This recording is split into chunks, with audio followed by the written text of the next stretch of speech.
Hi hello welcome back my channel. ಹೇಗಿದ್ದಾರೆ ಗೆಳೆಯರೇ? I hope ಚೆನ್ನಾಗಿದ್ದಾರೆ ಅಂತ ಅನ್ಕೋತೀನಿ. ಈಗ ನಾನು ಕೂಡಲ ಸಂಗಮ ಬಂದಿದ್ದೀನಿ. ಬಾಗಲಕೋಟೆ ಜಿಲ್ಲೆಯ ಹುನಗುಂದ ತಾಲೂಕಿನ ಕೂಡಲ ಸಂಗಮ ಶ್ರೀ ಕ್ಷೇತ್ರ ಬಸವಣ್ಣನವರು ಲಿಂಗೈಕ್ಯರಾದಂಥ ಸ್ಥಳಕ್ಕೆ ಬಂದಿದ್ದೀನಿ. ಬಸವಣ್ಣನವರ ಜನ ಕ್ರಿಸ್ತಶಕ 1134ರಲ್ಲಿ ಬಿಜಾಪುರ ಜಿಲ್ಲೆಯ ಬಸವನ ಬಾಗೇವಾಡಿ ತಾಲೂಕಿನ ಇಂಗ್ಲೇಶ್ವರ ಗ್ರಾಮದಲ್ಲಿ ಜನಿಸಿದರು. ತಾಯಿ ಮಾದಲಾಂಬಿಕೆ, ತಂದೆ ಮಾದರಸ, ಅಕ್ಕ ನಾಗಮ್ಮ. ಒಂದು ತುಂಬು ಕುಟುಂಬದಲ್ಲಿ ಬಸವಣ್ಣನವರ ಜನಿಸಿದರು. ಹಾಗೆ ಫ್ರೆಂಡ್ಸ್, ನನ್ನ ಚಾನಲ್ಗೆ ದಯವಿಟ್ಟು ಹೊಸಬರಾಗಿದ್ದರೆ ನನ್ನ ಚಾನಲ್ನ ಸಬ್ಸ್ಕ್ರೈಬ್ ಮಾಡೋದನ್ನು ಮರಿಬೇಡಿ. ಹಾಗೆ ನಾನು ಮಾಡುವಂಥ ಎಲ್ಲ ಹೊಸ ವಿಡಿಯೋಗಳು ನಿಮಗೆ ನೋಟಿಫಿಕೇಷನ್ ಬರುತ್ತೆ. ಹಾಗೆ ಬೆಲ್ ಐಕನನ್ನು ಕ್ಲಿಕ್ ಮಾಡೋದನ್ನು ಮರಿಬೇಡಿ ಫ್ರೆಂಡ್ಸ್. ನಾನು ಮಾಡುವಂಥ ಎಲ್ಲ ವಿಡಿಯೋಗಳು ನಿಮಗೆ ನೋಟಿಫಿಕೇಷನ್ ಬರುತ್ತೆ. ಹಾಗೆ ನಾನು ಮಾಡುವಂಥ ಎಲ್ಲ ಹೊಸ ವಿಡಿಯೋಗಳು ನಿಮಗೆ ಮಾಹಿತಿಯಾಗಿರುತ್ತಂತ ನಾನು ಅಂದ್ಕೊಂಡಿದ್ದೀನಿ ಫ್ರೆಂಡ್ಸ್. ಬಸವಣ್ಣರ ಬಗ್ಗೆ ಹೇಳಬೇಕಾದ್ರೆ ತುಂಬಾ ಇದೆ. 17ನೇ ಶತಮಾನದಲ್ಲಿ ಜಾತಿ, ಮತ, ಲಿಂಗ ಭೇದ ಇವೆಲ್ಲವನ್ನು ತಿರಸ್ಕಾರ ಮಾಡಿದರು. ಸಾಮಾಜಿಕವಾಗಿ ಕ್ರಾಂತಿಕಾರಿಗಳಾಗಿದ್ದರು ಬಸವಣ್ಣನವರು. ಮೂಢನಂಬಿಕೆ ಬಗ್ಗೆ ತಿಳಿ ಹೇಳಿದರು. ಮನುಷ್ಯನ ಬಗ್ಗೆ ಹೇಗೆ ಇರಬೇಕಂತ ಹೇಳಿದರು. ನೀನು ಮೇಲು, ನೀನು ಕೀಳು, ನೀನು ದೊಡ್ಡವನು, ನೀನು ಚಿಕ್ಕವನು ಎಂಬ ಭೇದ ಯಾವುದೇ ಇಲ್ಲದೆ ಬಸವಣ್ಣನವರು ಈ ಮನುಷ್ಯನ ಬಗ್ಗೆ ತಾರತಮ್ಯ ಇಲ್ಲದ ಬಗ್ಗೆ ಬಹುಮುಖ್ಯವಾಗಿ ಈ ಜಾತಿ ಪದ್ಧತಿಯನ್ನು ಬಹು ತಿರಸ್ಕಾರವಾಗಿ ಮಾಡಿಬಿಟ್ರು ಬಸವಣ್ಣನವರು. ಆಗಿನ 17ನೇ ಶತಮಾನದಲ್ಲಿ ಇಂಥ ಮಹತ್ತವಾದಿ ಇದ್ದರೆ ಅದು ಜಗಜ್ಯೋತಿ ಶ್ರೀ ಬಸವೇಶ್ವರ ಅಂತ ಹೇಳಬಹುದು. ಬನ್ನಿ ನಾವು ಜಗಜ್ಯೋತಿ ಬಸವೇಶ್ವರರು ಲಿಂಗೈಕ್ಯರಾದಂಥ ಸ್ಥಳವನ್ನು ನೋಡ್ಕೊಂಬರೋಣ. ಕೂಡಲ ಸಂಗಮ ದೇವಸ್ಥಾನ ಆಪೋಸಿಟಲ್ಲಿ ಇರ್ಬೋದು.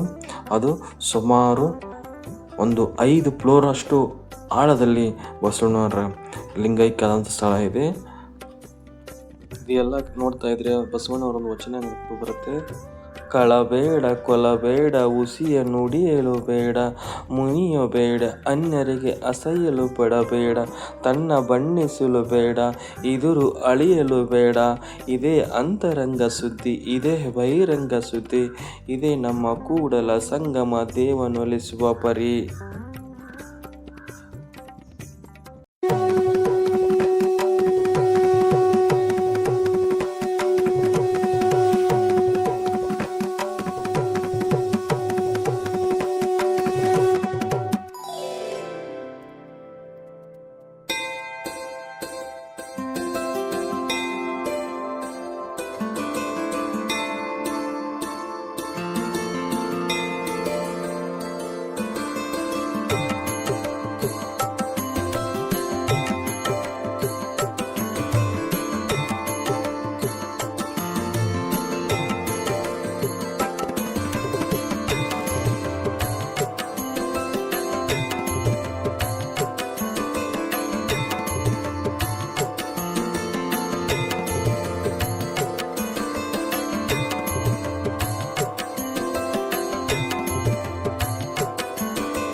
ಮೆಟ್ಲಿದೆ. ಈ ಮೆಟ್ಲಿಂದ ಮುಂದೆ ಹೋದರೆ ಬಸವಣ್ಣವರ ಲಿಂಗೈಕ್ಯ ಸ್ಥಳ ಸಿಗುತ್ತೆ.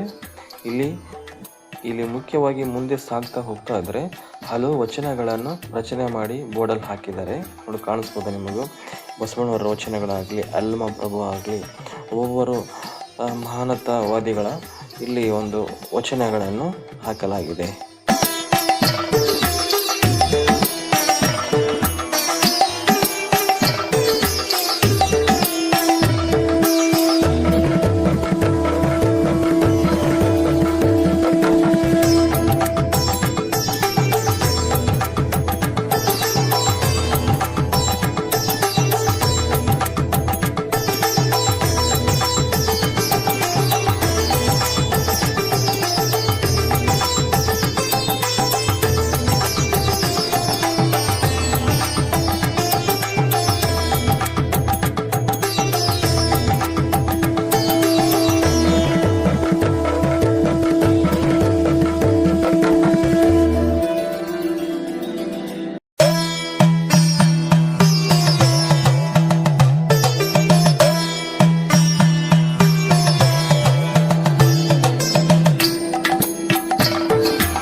ನೋಡಿ, ಇಲ್ಲಿ ಮುಖ್ಯವಾಗಿ 3 ನದಿಗಳು ಹರಿದು ಬರುತ್ತವೆ.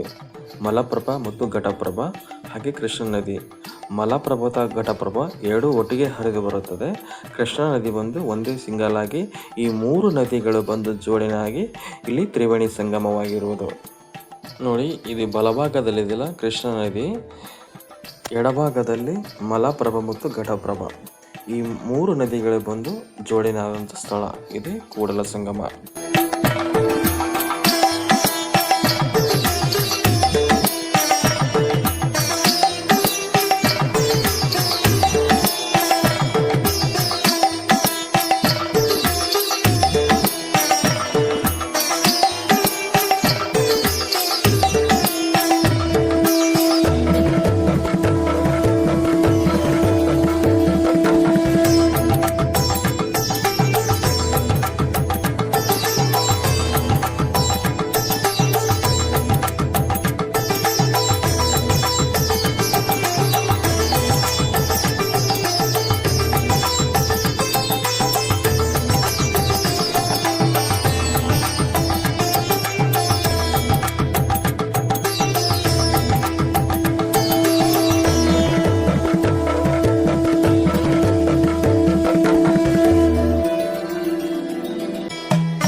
ಪ್ರವೇಶಿಸಬೇಕಾದರೆ ಮಡಿವಾಳ ಮಾಚಿ ದೇವ ಮಹಾದ್ವಾರ ಅಂತ ಸಿಗುತ್ತೆ. ಇಲ್ಲಿ ಹಲವು ಮೂರ್ತಿಗಳನ್ನು ನಿರ್ಮಾಣ ಮಾಡಿದ್ದಾರೆ. ಮುಖ್ಯವಾಗಿ ಇಲ್ಲಿ ಬಸವಣ್ಣನವರ ಸುದ್ದಕ್ಕೆ ನೋಡ್ಬೋದು. ಬಸವಣ್ಣನವರ ಮೂರ್ತಿ ಕೂಡ ಇಲ್ಲಿ ನಿರ್ಮಾಣ ಮಾಡಿದ್ದಾರೆ. Thank you friends. ಈ ವಿಡಿಯೋ ನೋಡಿದ್ದಕ್ಕೆ ನಿಮ್ಮ ಅಭಿಪ್ರಾಯ ಮತ್ತು ನಿಮ್ಮ ಅನಿಸಿಕೆಯನ್ನು ತಿಳಿಸಿ, ಹಾಗೆ ಕಮೆಂಟ್ಸ್ ಮಾಡಿ, ಲೈಕ್ ಮಾಡಿ, ಶೇರ್ ಮಾಡಿ, ಹಾಗೆ ಸಪೋರ್ಟ್ ಮಾಡಿ.